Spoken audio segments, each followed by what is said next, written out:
இந்த நம்முடைய கான்சன்ட்ரேஷன் பவரை வளர்த்து கொள்வதற்கு நம்ம செய்கிற பல்வேறு செயல்களில் இன்னொரு செயல் என்னென்னா, நம்ம செய்கிற எந்த ஒரு செயலாக இருந்தாலும் அந்த பர்டிகுலர் செயல் நமக்கு என்ன நன்மைகளை உண்டாக்குது, என்ன பெனிஃபிட்ஸ் நமக்கு கொடுக்கிறது அப்படிங்கிறத பற்றி ஒரு சிந்தனை.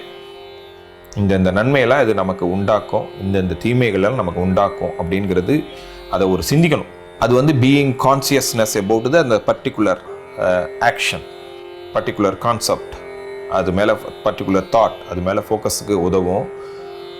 அதே சமயத்தில் நம்ம அந்த நம்மளுடைய மனதிலேயே ஒரு ஆல்வேஸ் நம்மளுடைய மூளை ஒரு ப்ராஃபிட் அண்ட் லாஸ் கால்குலேஷன் பண்ணிக்கிட்டே தான் இருக்குது. அது நேச்சுரலாக நடந்துகிட்டு இருக்குது. இதனால் அது இன்ஸ்டிக்ட்லி உள்ளே நடந்துக்கிட்டே இருக்குது. இதில் என்ன லாபம், இதில் என்ன நஷ்டம் அப்படின்ட்டு அதை ஒரு செகண்டில் அதை கணிச்சிக்கிட்டு போயிட்டு இருக்கு.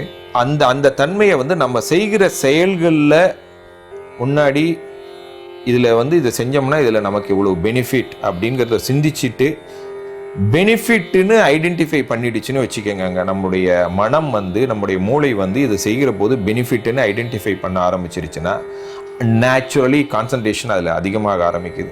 அதனால் சும்மா சிந்திச்சுட்டு எதையும் செய்யணும்னா சிந்திச்சுட்டு இதில் இந்த பெனிஃபிட் இருக்குன்ட்டுங்கிறத ஐடென்டிஃபை பண்ணிவிட்டு மூளைக்கு இதை ஐடென்டிஃபை பண்ணி தென் அதில் நீங்கள் அந்த செயலில் ஈடுபடுங்க. நன்மை தீமைகளை யோசித்து விட்டு அப்போ நன்மை இருக்கிற பட்சத்தில் அதில் ஈடுபடுகிற போது இயல்பாக அந்த கான்சன்ட்ரேஷன் அங்கே நிகழ ஆரம்பித்து விடும். எளிதாக கான்சன்ட்ரேஷன் அங்கே நிகழ ஆரம்பித்து விடும். மூளை கான்சன்ட்ரேஷனை அங்கே பண்ண வைக்கும். அதனால் being conscious about the benefit of all your actions.